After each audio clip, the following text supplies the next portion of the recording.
உங்களுக்கு சமாதானம் உண்டாவதாக.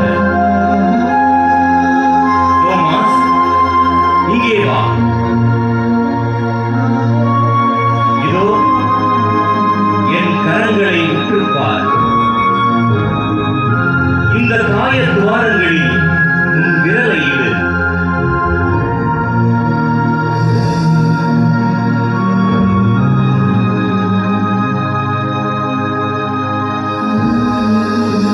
உன் கையை நீட்டு. இதோ இந்த விழாக்காயத்தின் மேல் வை. சரி, இப்பொழுதாகிலும் உன் அவிசுவாசத்தை முற்றிலும் விட்டுவிட்டு நான் உயிர்த்ததை விசுவசிக்கிறவனாயிரு.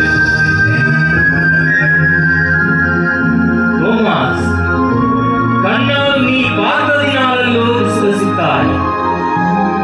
ஆனால் பார்க்காமல் இருந்து விசுவசிப்பவர்கள் அதிலும் பாக்கியவான்கள்.